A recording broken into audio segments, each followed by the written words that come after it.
Kajian Kitab.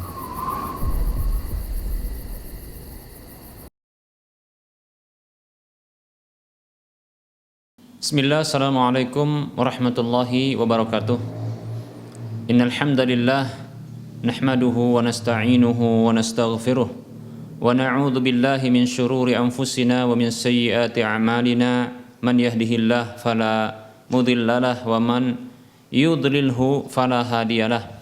Wa asyhadu an la ilaha illallah wahdahu la syarikalah wa asyhadu anna Muhammadan abduhu wa rasuluhu sallallahu alaihi wasallam. Qala Allah tabaraka wa ta'ala, ya ayyuhalladzina amanu taqullaha haqqa tuqatih wa la tamutunna illa wa antum muslimun.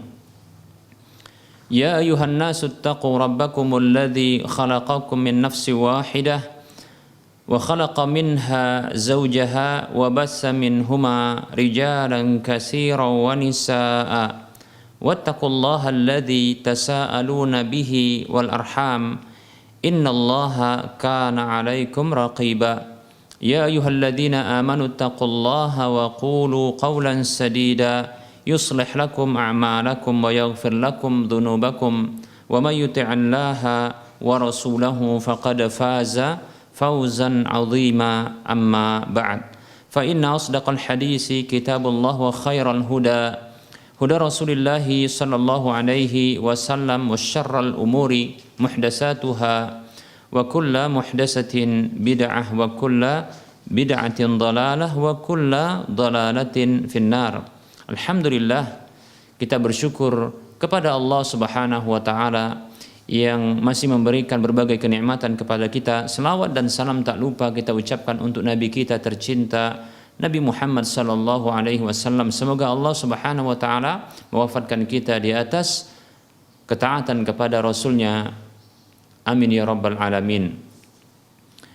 Para pemirsa Rosyad TV dan para pendengar Radio Medan Mengaji di mana saja Anda berada, rahimani wa rahimakumullah. Kita masih membahas tentang hal-hal yang bisa mengurangi keimanan, keislaman dan tauhid seorang hamba.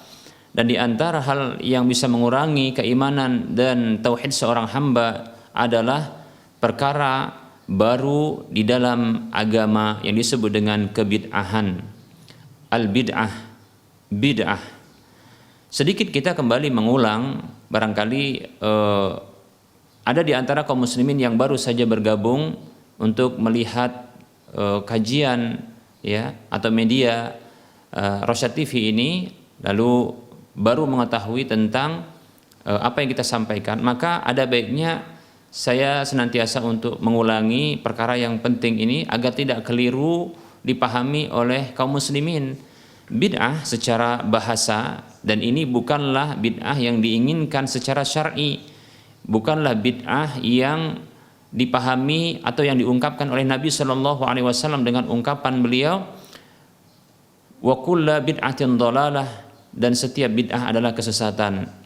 Definisi bid'ah secara bahasa ya bukanlah definisi bid'ah yang disampaikan oleh Nabi Shallallahu Alaihi Wasallam yang beliau mengatakan wa kullu bid'atin dhalalah, setiap bid'ah adalah kesesatan. Secara bahasa ya bid'ah itu maknanya adalah memulai satu dan membuat sesuatu yang baru yang tidak ada contoh sebelumnya ya, yang tidak ada bahkan penyebutan ya fisik sebelumnya. Demikian, itu disebut dengan bid'ah secara bahasa. Dan kembali kita nyatakan bahwasanya definisi seperti ini maka mencakup apa saja, baik itu yang dibolehkan maupun yang dilarang. Demikian. Nah, adapun bid'ah yang dimaksudkan oleh Nabi Shallallahu Alaihi Wasallam, bid'ah yang tercela tentunya, ya bid'ah yang dia adalah sesuatu yang terlarang, yang kata Nabi Shallallahu Alaihi Wasallam wa kullu bid'atin dhalalah, dan setiap kebid'ahan itu adalah sesat, ya. Itu adalah kebid'ahan secara syar'i, definisi syar'i, yaitu setiap keyakinan maupun ungkapan atau tindakan perbuatan atau tindakan meninggalkan sesuatu dalam rangka untuk beribadah kepada Allah Subhanahu wa taala, sementara tidak ada satupun dalil syar'i baik itu dari Al-Qur'an maupun hadis Nabi sallallahu alaihi wasallam yang menunjukkan tentang pensyariatan hal tersebut. Demikian. Nah, pada pertemuan yang lalu telah kita sebutkan ya satu bentuk bid'ah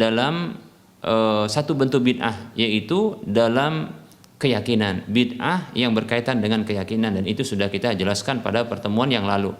Nah, kali ini kita akan menyebutkan kebid'ahan ya jenis yang kedua, yaitu kebid'ahan dari sisi amal, yaitu at-ta'abbudu lillahi bighairi ma syara'a, yaitu mengibadahi Allah Subhanahu wa taala dengan sesuatu yang tidak dia syariatkan.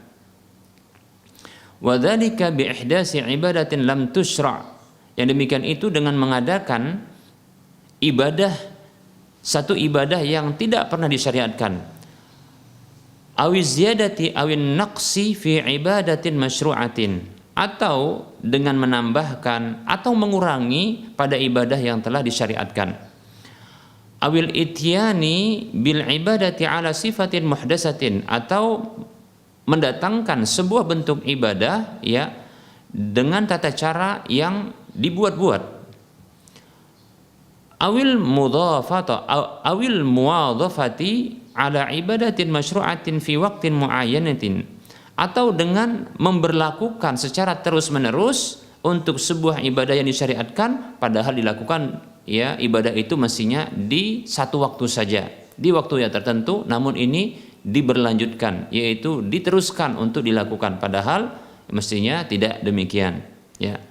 Seperti contohnya ya berpuasa seterusnya dalam setiap bulannya, demikian ya, seperti itu. Padahal tidak ada dalil yang menunjukkan, dalil syar'i baik itu dari Al-Qur'an maupun hadis Nabi sallallahu alaihi wasallam yang menunjukkan tentang pensyariatan hal tersebut di waktu itu. Demikian ya. Nah, contohnya seperti kita katakan ya tadi, mempuasai ya seluruh waktu ya. Mempuasai seluruh waktu yang disebut dengan ya siyamud dahr ya, yaitu disebut juga dengan siyamud dahr ya, yaitu berpuasa tanpa ada hentinya, tidak ada hari kecuali dipuasai ya. Baik para muslim rahimani wa rahimakumullah, bahkan ada larangan dari Nabi Shallallahu alaihi wasallam untuk mempuasai ya setiap hari.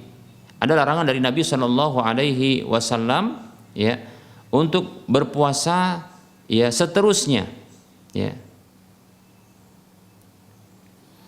Berpuasa ya seterusnya. Nabi Shallallahu alaihi wasallam ya melarang untuk puasa ad-dahr.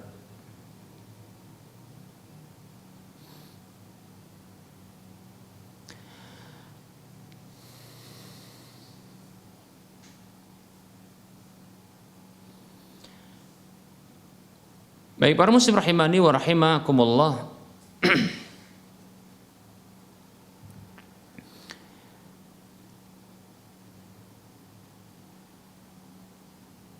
Baik para muslim rahimani wa rahimakumullah, Rasulullah sallallahu alaihi wasallam disebutkan dalam satu hadis bahwasanya beliau melarang dari puasa ad-dahr. Puasa ad-dahr. Baik, kita akan sebutkan ya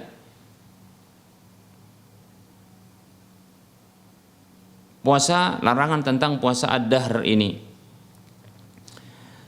Contohnya ada hadis ya dari Nabi Shallallahu alaihi wasallam, yaitu hadis yang dikeluarkan oleh Imam Bukhari dan Imam Muslim, yaitu hadis dari Anas bin Malik radhiyallahu anhu yang mengatakan, ja'a salasatu rahtin ila buyuti azwajin Nabi Shallallahu alaihi wasallam. Ada 3 orang yang datang ke rumah-rumah istri Nabi sallallahu alaihi wasallam, yas'aluna an ibadatin Nabi sallallahu alaihi wasallam. Mereka bertanya tentang ibadah Nabi sallallahu alaihi wasallam. Falamma ukhbiru ka'annahum taqalluha. Tatkala mereka dikabarkan tentang ibadah Nabi sallallahu alaihi wasallam, maka seolah-olah mereka ini menganggap sedikit ibadah Nabi tersebut. Faqalu, mereka mengatakan, wa aina nahnu minan nabi sallallahu alaihi wasallam, di mana posisi kita dari Nabi sallallahu alaihi wasallam? Qad ghufira lahu ma taqaddama min dzamihi wa ma ta'akhkhara, sungguh beliau telah diampuni dosa yang telah berlalu maupun yang akan datang. Maka salah seorang di antara mereka, masing-masing mereka mengikrarkan sebuah komitmen. Qala ahaduhum, salah seorang di antara mereka mengatakan, amma ana fa inni usalli laila abada. Adapun aku, maka sesungguhnya aku akan sholat, ya, mensolati malam itu seluruhnya, selamanya, yaitu dia sholat tanpa tidur, demikian, itu maksudnya. Kemudian waqala akharu, lalu ada orang yang lain dari ketiga orang ini yang mengatakan, ana asumud dahra wala uftiru, aku akan puasa setiap hari dan aku tidak akan berbuka. Waqala akharu, lalu yang lain lagi, orang yang ketiga mengatakan, ana a'tazilun nisaa fala atazawwaju abada, aku akan menjauhi wanita dan aku tidak akan menikah selamanya. Maksudnya adalah untuk, ya, beribadah kepada Allah Subhanahu wa taala. Faja'a Rasulullah sallallahu alaihi wasallam ilaihim, lalu datanglah Nabi sallallahu alaihi wasallam menemui mereka. Faqala, lalu Rasul mengatakan kepada mereka, antumul ladzina qultum kadza wa kadza, kaliankah yang telah mengucapkan kalimat seperti ini dan itu, yaitu komitmen yang mereka telah ucapkan, dan ini diulangi Nabi sallallahu alaihi wasallam, ya. Maka Rasul mengatakan, amma wallahi inni la akhsyakum lillahi wa atqakum lahu, demi Allah, ketahuilah demi Allah, sesungguhnya aku adalah orang yang paling takut kepada Allah ketimbang kalian, dan aku adalah orang yang paling bertakwa kepadanya ketimbang kalian. Lakinni asumu wa uftiru, akan tetapi aku ini terkadang puasa, sehari puasa, dan terkadang aku tidak berpuasa, demikian. Wa usalli wa arqudu, aku sholat, terkadang aku juga tidur. Jadi tidak mensolati malam itu seterusnya, dan tidak mempuasai hari itu, ya, seterusnya. Wa atazawwajun nisaa, dan aku juga menikahi beberapa wanita. Faman raghiba an sunnati falaysa minni, maka siapa saja yang tidak suka dengan petunjukku, maka dia bukan dari golonganku. Hadis riwayat Bukhari dan Muslim.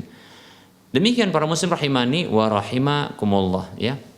Nah, ini merupakan bentuk perkara kebid'ahan apabila ada seseorang, ya, dalam rangka beribadah kepada Allah Subhanahu wa taala, dia mempuasai, ya, mempuasai hari setiap harinya tanpa ada satu hari pun yang ditinggalkan.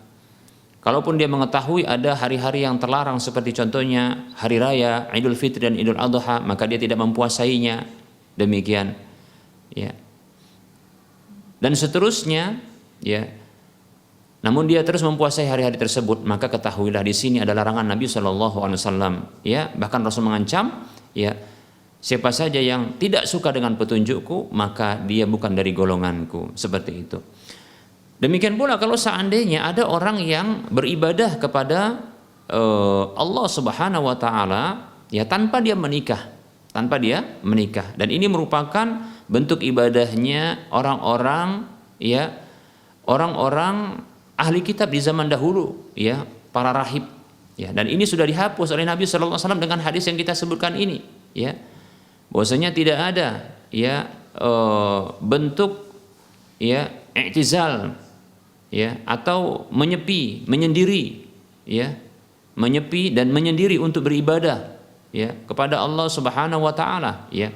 Nah, ini merupakan sebuah, ya, bentuk kebid'ahan di dalam beribadah, ya, seperti itu. Karena Nabi sallallahu alaihi wasallam telah melarang hal tersebut, ya, telah melarang hal tersebut. Jadi seseorang yang dia, ya, menyepi, menyendiri, lantas dia tidak menikah, ya, dalam rangka untuk beribadah kepada Allah Subhanahu wa taala, maka ini merupakan bentuk, ya, kebid'ahan, dan itu telah dilarang oleh Nabi sallallahu alaihi wasallam sembari mengatakan, ya, faman raghiba an sunnati falaysa minni, maka siapa saja yang membenci, tak suka dengan petunjukku, sunnah, jalan hidupku dalam beragama ini, maka dia bukan dari golonganku. Begitu juga, ya, orang yang dia sholat malam, ya, padahal, ya, sholat malam itu yang terbaik adalah salatnya Nabi Daud, ya. Beliau itu ya tidur terlebih dahulu, kemudian nanti ya bangun, ya. Beliau tidur ya, setengah malam, kemudian beliau bangun di sepertiga malam, kemudian beliau sisanya pun tidur kembali, nanti beliau melakukan sholat, ya, sholat subuh tentunya kalau seandainya masuk waktu sholat subuh, demikian, seperti itu. Nah, ini adalah bentuk ibadah yang afdol, ya, yaitu istirahat, kemudian sholat malam, kemudian istirahat sebentar, seperti itu. Para muslim rahimani wa rahmakumullah. Bahkan kita dapatkan Nabi SAW juga demikian, ya. Beliau itu sholat, ya, kemudian beliau pertama sekali tidur di awal malam, kemudian beliau bangun nanti di sepertiga akhir malam, kemudian beliau tidur, ya, sejenak menjelang subuh, ya, kemudian beliau sholat subuh, demikian, seperti itu, ya. Itulah ungkapan beliau tadi, ya, wa usalli wa arqudu, dan aku sholat, wa usalli laila wa arqudu, aku sholat malam dan aku juga tidur. Demikian para muslim rahimani wa rahimakumullah. Nah, apabila seseorang, ya, dia beribadah kepada Allah dengan cara-cara seperti ini, baik itu menambah, ya, karena semangat contohnya, namun ini sampai, ya, berlebihan, dan ini bentuk menambahkan sesuatu yang disyariatkan, maka ini merupakan bentuk, ya, kebid'ahan, bahkan telah dilarang oleh Nabi Sallallahu Alaihi Wasallam. Demikian para muslim rahimani wa rahimakumullah. Nah, di antara bentuk kebid'ahan juga adalah, ya, membangun, ya, bangunan di atas kuburan. Ya, bahkan ini telah kita sebutkan dalam hadis yang terdahulu ketika kita membahas sarana-sarana yang bisa menghantarkan kepada kesyirikan. Di antaranya adalah membangun bangunan. Bahkan ini merupakan kebiasaan dari orang-orang ahlul kitab, ya, yaitu Yahudi dan Nasrani, yang mereka ini menggabungkan, ya, kuburan itu dengan masjid, seperti itu. Rasulullah SAW bersabda, ya, la'anallahu al-yahuda wan nasara ittakhadhu qubur anbiya'ihim masajida, ya. Dan yang lain disebutkan, ya, qubur salihihim, ya, masajida. Allah Subhanahu wa taala, kata Nabi SAW, telah mengutuk, ya, mengutuk orang-orang Yahudi dan Nasrani, mereka menjadikan kuburan-kuburan, ya, para nabi mereka, atau dalam yang lain tambahan, ya, menjadikan kuburan-kuburan orang-orang soleh mereka itu sebagai masjid, demikian. Nah, ini, ya, yaitu membuat bangunan berupa masjid, ya, di atas kuburan, menyatukan masjid dengan kuburan, demikian. Bila ini dianggap bentuk mendekatkan diri kepada Allah, beribadah kepada Allah, ketahui ini merupakan bentuk kebid'ahan, ya, seperti itu. Bahkan Rasulullah SAW mengatakan, ya, wa inni anhakum an zalika, dan sesungguhnya aku yang melarang kalian dari hal tersebut. Demikian para muslim rahimani wa rahimakumullah. Kemudian para muslim rahimani wa rahimakumullah, di antara, ya, contoh dari kebid'ahan yang bersifat amal adalah meyakini, ya, bahwasanya berdoa di sisi kuburan itu lebih makbul. Ingat, ini bukan berdoa untuk penghuni kubur, bukan, tapi berdoa untuk dirinya sendiri, untuk kemaslahatan dirinya, tapi di sisi kuburan, atau untuk kemaslahatan orang lain. Bukan berdoa untuk kebaikan, ya, penghuni kubur, bukan, tapi berdoa, ya, selain untuk penghuni kubur, dan diyakini bahwasanya doanya lebih makbul. Nah, ini merupakan bentuk kebid'ahan, ya. Nabi SAW pernah, ya, berdoa, ya, di sisi kuburan Baqi', namun beliau berdoa, ya, untuk penghuni kubur, ya, seperti itu. Demikian para muslim rahimani wa rahimakumullah. Jadi yang dimaksudkan, ya, dari contoh yang kita sebutkan ini adalah berdoa, ya, bukan untuk penghuni kubur, bukan untuk kebaikan penghuni kubur, dan diyakini ya berdoa di sisi kuburan tersebut lebih utama, lebih afdal. Demikian para muslim rahimani wa rahimakumullah. Begitu juga perkara termasuk perkara baru dalam urusan agama ini, yaitu mengadakan peringatan-peringatan ya bersifat acara-acara yang selalu berulang ya, yang dibuat itu di sisi kuburan ya, yang itu dianggap sebagai bentuk ibadah kepada Allah Subhanahu wa taala. Nah, ini tentunya bila itu diyakini sebagai bentuk ibadah kepada Allah sementara tidak ada petunjuk Nabi Shallallahu Alaihi Wasallam, maka ini termasuk perkara baru dalam agama. Bahkan ya Nabi Shallallahu Alaihi Wasallam berdoa kepada Allah Subhanahu Wa Taala agar kuburan beliau jangan dijadikan oleh Allah Subhanahu Wa Taala sebagai sesuatu yang dijadikan untuk dikunjungi ya, seperti itu, yang dikunjungi secara berulang. Demikian para muslim rahimani wa rahimakumullah. Walaupun kita katakan bahwasanya kita dianjurkan untuk mengunjungi ya Masjid Nabawi, karena dianjurkan oleh Nabi Shallallahu Alaihi Wasallam ya untuk sholat di dalamnya, karena pahalanya itu 1000 kali ya lipatnya ketimbang sholat di masjid-masjid yang lain kecuali Masjidil Haram atau Masjidil Aqsa. Demikian. Hanya saja ketika kita mengunjungi Masjid Nabawi, maka sekaligus ya kita dianjurkan untuk mengucapkan salam ya kepada Nabi Shallallahu Alaihi Wasallam, bukan secara khusus mengunjungi kuburan Nabi Sallallahu Alaihi Wasallam. Demikian para muslim rahimani wa rahimakumullah. Baik, nah ini materi yang bisa kita sampaikan. Kita berikan waktu ya untuk sesi soal jawab, karena sangat banyak ini pertanyaan telah masuk. Baik, kita akan jawab. Pertanyaan pertama, Assalamualaikum warahmatullahi wabarakatuh.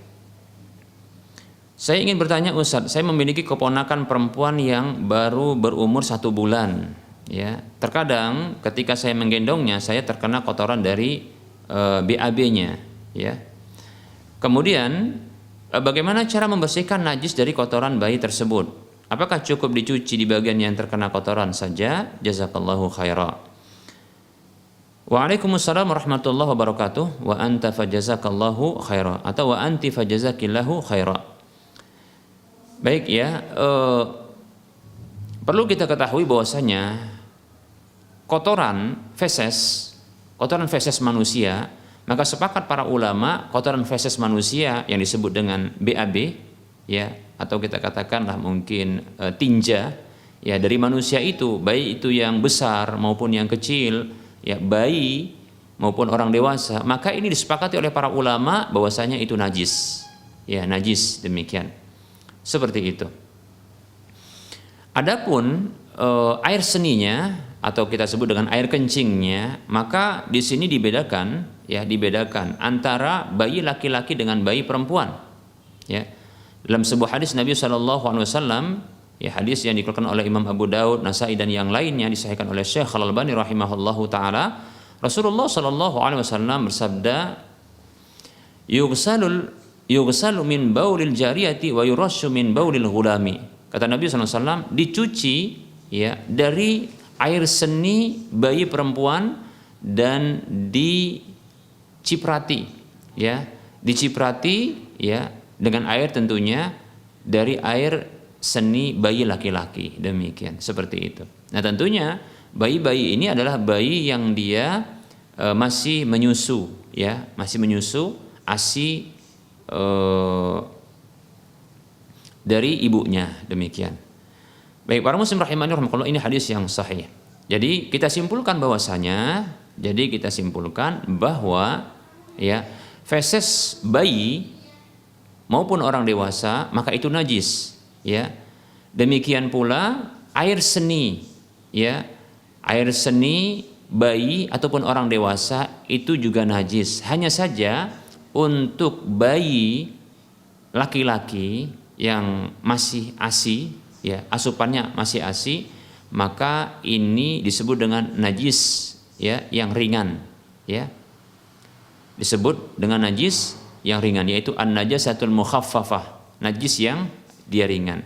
Cara mensucikannya adalah dengan diciprati sudah cukup pada bagian yang terkena najis tersebut, demikian. Adapun air seni bayi perempuan, maka ini dihukumi sama seperti, ya, air seni orang dewasa, yaitu dengan cara dicuci. Dan tentunya apabila najis itu terkena pada pakaian, yang dicuci adalah, ya, pada wilayah dari pakaian tersebut yang terkena najis. Nah, itu saja yang bisa dicuci, yang bisa ya dilakukan untuk bisa menggunakan kembali pakaian tersebut, ya, untuk sholat atau untuk yang lain dengan cara yang mencuci pada bagian yang terkena najis itu, demikian, ya, seperti itu. Adapun kalau bayi laki-laki yang masih mengasi dan belum ada asupan makanan yang lain, maka cukup dengan diciprati pada bagian yang terkena air seninya, seperti itu, ya. Semoga bisa dipahami. Wallahu taala alam.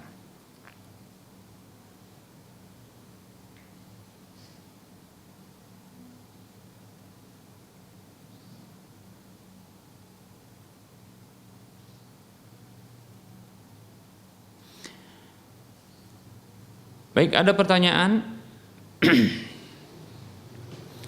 Assalamualaikum Ustaz, apakah saudara-saudara tiri ayah, saudara-saudara tiri ayah, saudara-saudara tiri ayah saya yang perempuan itu mahram bagi saya Ustaz?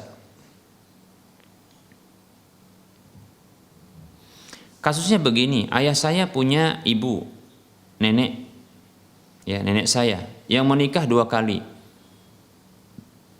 Nah, saat menikah yang kedua kali, suami dari nenek saya itu dulu lajang, bukan duda. Dari pernikahan mereka muncullah 5 anak.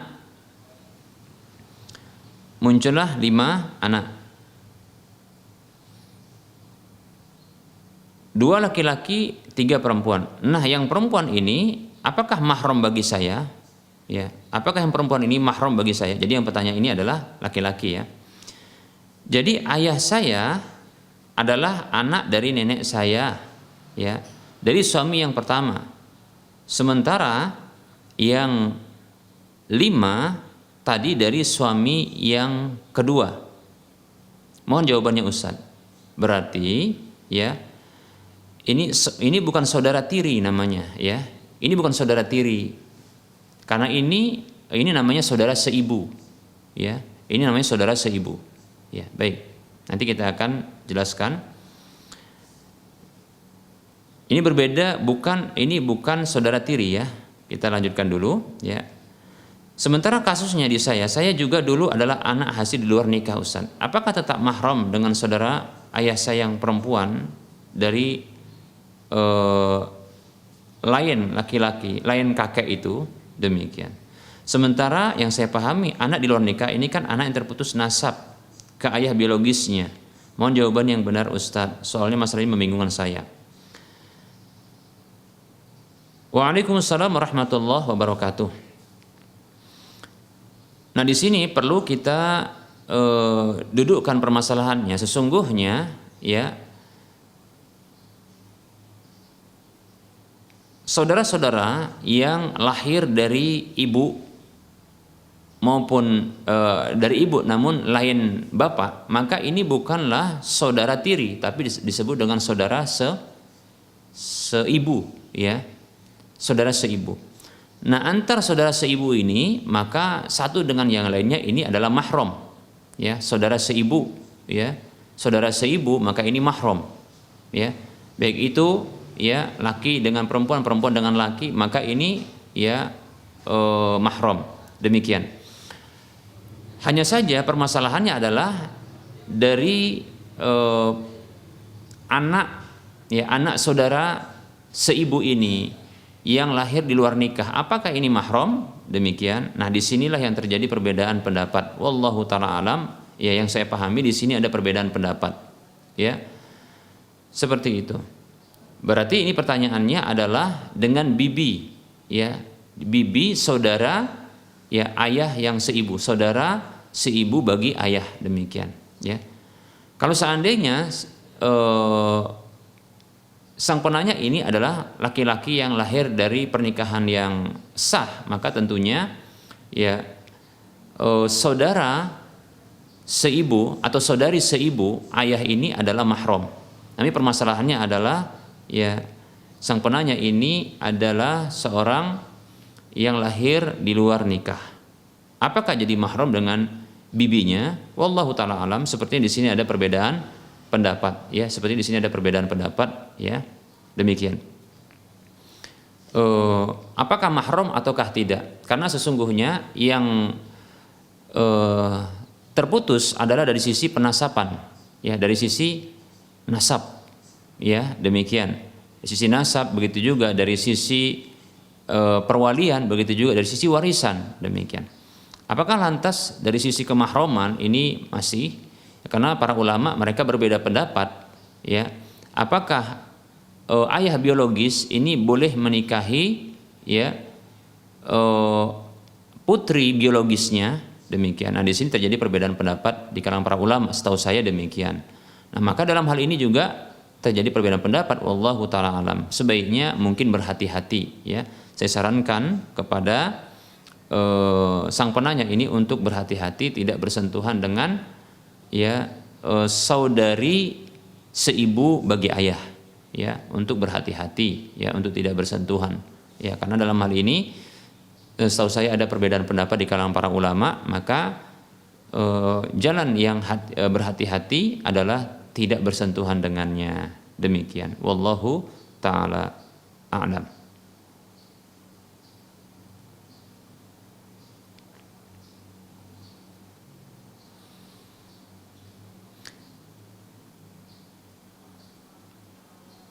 Baik, ada pertanyaan berikutnya. Assalamualaikum warahmatullahi wabarakatuh. Ustaz, saya mau bertanya, bagaimana hukumnya jika kita diberi amanah oleh si A untuk menyampaikan amanah berupa uang kepada si B? Setelah kita sampaikan amanah kepada si B memberikan upah, ya, kepada kita. Bolehkah kita menerima uang atau upah tersebut dari si B? Waalaikumsalam warahmatullahi wabarakatuh. Saya condong hal ini merupakan kebaikan yang dibalas dengan kebaikan, ya. Saya condong kasus yang ditanyakan ini adalah kasus, ya, kasus yaitu kebaikan yang dibalas dengan kebaikan. Maka ini tidak mengapa, ya, tidak mengapa. Kecuali kalau seandainya memang, ya, sang penanya ini adalah orang yang digaji oleh si A dan tugasnya memang menyampaikan, ya, uang tersebut, ya, tugasnya memang menyampaikan uang tersebut kepada si B. Itu tugas, ya, dari sang penanya yang ditugaskan oleh si A, ya. Kalau memang ini tugasnya, maka tidak boleh untuk menerima hadiah apapun, karena tugas yang telah diberikan gaji padanya, maka tidak boleh, ya, menerima hadiah apapun seperti itu dari pihak lain, seperti itu. Namun secara zahir dari pertanyaan ini sepertinya, ya, amanah yang diberikan oleh si A kepada sang penanya ini adalah, ya, hal yang lain yang tidak ada hubungannya dengan tugas kerja yang di sana ada gaji, ya, kompensasi gaji, demikian. Jika memang tidak ada, maka saya condong ini merupakan bentuk kebaikan yang dibalas dengan kebaikan, ya. Seperti itu. Para muslim rahimani wa rahimakumullah. Dan Nabi SAW bila beliau, ya, diberi kebaikan, ya, maka beliau membalas kebaikan tersebut, ya. Nabi SAW dikabarkan dalam satu hadis bahwasanya beliau itu apabila beliau diberi kebaikan maka beliau membalas kebaikan tersebut, demikian, ya. Begitu juga Allah Subhanahu wa taala berfirman, ya a'udzubillahi minasyaitonirrajim, wa idza hayyitum bitahiyatin fahayyu bi ahsana minha aw rudduha.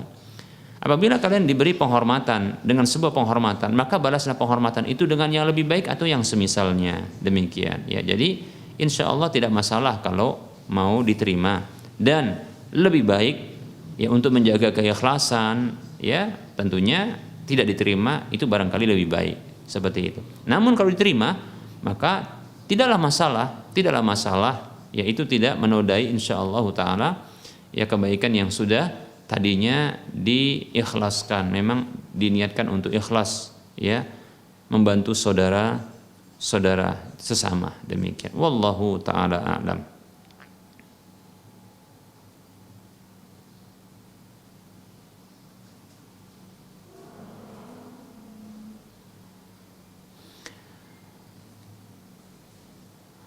Assalamualaikum, maaf Ustaz mau bertanya ya, sepasang suami istri sudah mempunyai 3 anak, baru diketahui bahwa mereka itu satu susuan, apa yang harus dilakukan?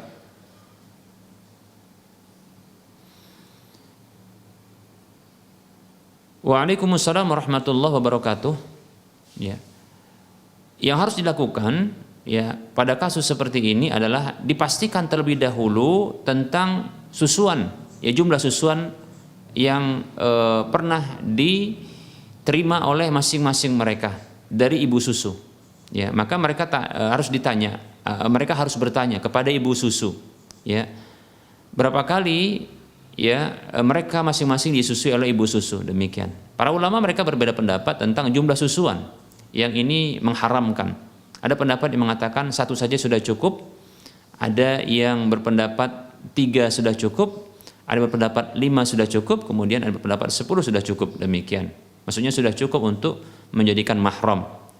Pendapat yang kuat wallahu ta'ala alam yaitu dari hadis Aisyah radhiyallahu anha bahwasanya 5 kali susuan. Demikian ya, 5 kali susuan maksudnya adalah setiap kali susuan adalah susuan yang membuat kenyang, dan itu sampai membuat ya sang bayi tersebut adalah telah melepaskan puting ASI dari ibu susunya. Demikian, seperti itu. Dan itu 5 kali demikian, 5 kali yang seperti itu. Nah, apabila ternyata 5 kali atau lebih, maka dipastikan masing-masingnya, jika demikian masing-masing suami istri ini pernah disusui oleh satu ibu susu yang sama, dan masing-masing telah dipastikan ya 5 kali susuan ya dari ibu susu tersebut atau lebih, maka ketahuilah mereka ini mahram. Ya, lantas bagaimana? Mereka harus dipisahkan. Tidak boleh mereka melanjutkan hubungan suami istri. Demikian. Adapun anak yang telah lahir, maka itu dinisbatkan kepada sang ayah. Ya. Demikian pula sang ibu, dan itu adalah anak yang sah insyaallah taala, karena mereka menikah ya atas dasar ketidaktahuan tentang hal tersebut, ya maka mereka tidaklah dikatakan berzina karena mereka tidak mengetahui hal tersebut, ya demikian. Bahkan ini pernah terjadi di zaman Nabi Shallallahu Alaihi Wasallam, tatkala ya ada ya 2 orang yang mereka ini adalah sepasang suami istri, yang sang suami ini melaporkan kepada Rasulullah SAW bahwasanya ada 1 orang perempuan yang datang kepada mereka mengkabarkan bahwa wanita tersebut adalah ibu susu bagi mereka berdua. Ya, seperti itu. Datang kepada Nabi SAW orang seperti ini melaporkan hal seperti itu. Maka Rasul mengatakan, ya bagaimana ini sudah diucapkan dan sudah dinyatakan demikian, seperti itu. Maka Nabi SAW pun memutuskan untuk memisahkan mereka. Demikian, seperti itu ya. Namun apa yang mereka lakukan, ya hubungan badan, ya jima, ya karena ketidaktahuan, maka ini bukanlah sebuah bentuk perzinahan, dan bukan sebuah kesalahan, dan anak yang lahir dari pernikahan tersebut itu anak yang sah dan dinisbatkan kepada mereka. Hanya saja untuk berikutnya setelah mereka mengetahui bahwasanya mereka ini adalah ya saudara sepersusuan, maka haram berikutnya mereka untuk satu rumah, ya bahkan haram bagi mereka untuk bersentuhan, begitu, ya. Dan jangan sampai mereka melakukan perzinahan, ya bahkan ini merupakan bentuk ya perzinahan. Kalau seandainya mereka berhubungan badan, ini bentuk perzinahan, ya semahram, dan ini dosanya lebih besar, ya ini dosanya lebih besar. Wallahu ta'ala alam, ya.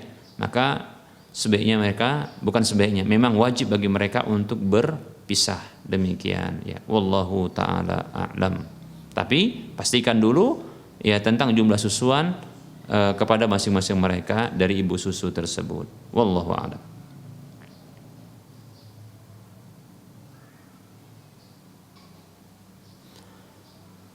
Baik, ini ada pertanyaan. Bismillah.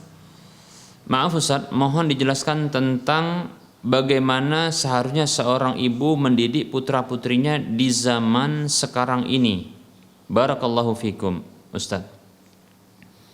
Ada ungkapan begini, ajarilah anak-anakmu sesuai dengan zamannya, karena mereka itu hidup di zaman mereka, bukan pada zamanmu.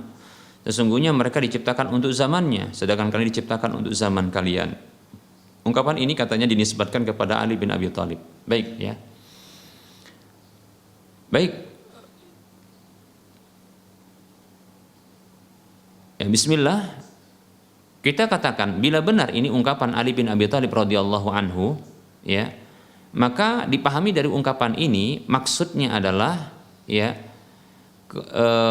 kewajiban orang tua untuk mengajarkan kepada anak-anak ya tentang kondisi zaman, ya zamannya, ya mengenalkan kepada anak-anak tersebut ya tentang kondisi zamannya, ya kebaikan-kebaikan, ya insya Allah Ta'ala ini dari dahulu sampai sekarang, maka ini merupakan ya hal yang sama, hanya saja berkembang ya terkait dengan barangkali teknologi dan hal-hal yang lainnya. Maka ini juga dikenalkan kepada mereka,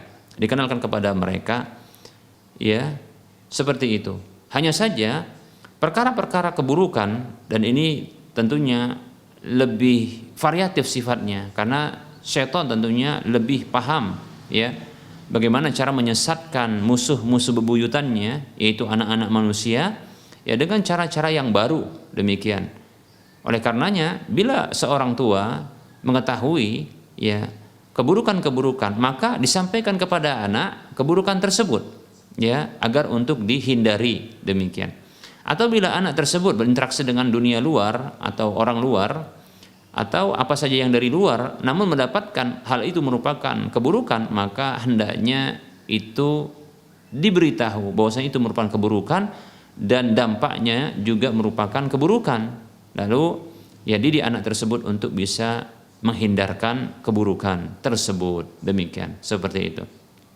Ya, tetap saja kebaikan-kebaikan itu harus kita ketahui, sebagaimana keburukan-keburukan harus kita ketahui, ya. Ya. Apabila kita pendidik, maka kebaikan-kebaikan itu harus kita ajarkan, sebagaimana keburukan-keburukan itu kita kenalkan.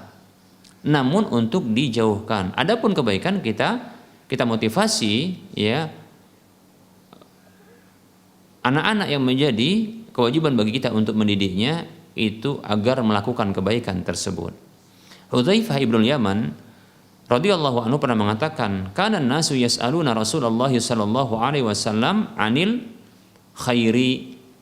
Dahulu orang-orang para sahabat radhiyallahu anhum, mereka itu bertanya kepada Rasulullah sallallahu alaihi wasallam ya tentang kebaikan. Apa fungsinya? Ya agar bisa melaksanakan kebaikan-kebaikan itu, demikian. Hanya saja kata Hudzaifah radhiyallahu anhu, wa kuntu as'aluhu 'anil syarri makhafata an yudrikani. Aku bertanya, sementara aku bertanya kepada Rasulullah sallallahu alaihi wasallam tentang keburukan, ya.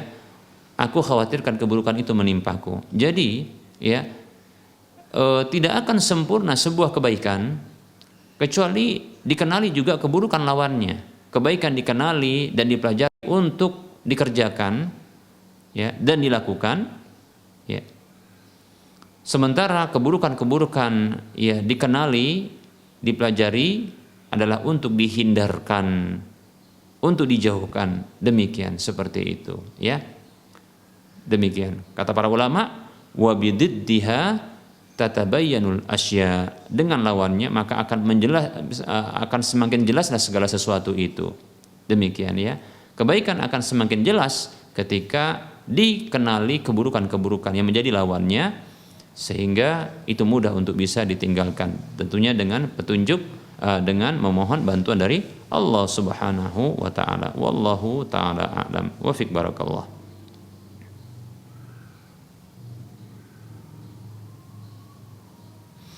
Baik para muslim rahimani rahimakumullah, kita cukupkan ya untuk penyampaian materi kita pada pertemuan kali ini.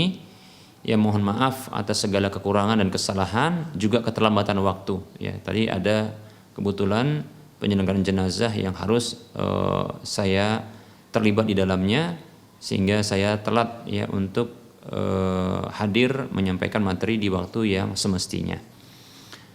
Kebenaran datang dari Allah Subhanahu wa taala, maka ambillah. Keburukan, kesalahan dan kekurangan itu datangnya dari saya pribadi dan bisikan syaitan, maka jauhi dan tinggalkanlah, buanglah. Kepada Allah saya mohon ampun, kepada para pemirsa dan para pendengar sekalian saya mohon maaf. Wassallallahu ala Muhammad wa ala alihi wa ashabihi ajma'in. Subhanakallahumma wa bihamdika asyhadu an la ilaha illa anta astaghfiruka wa atubu ilaika walhamdulillahi rabbil alamin. Wassalamualaikum warahmatullahi wabarakatuh.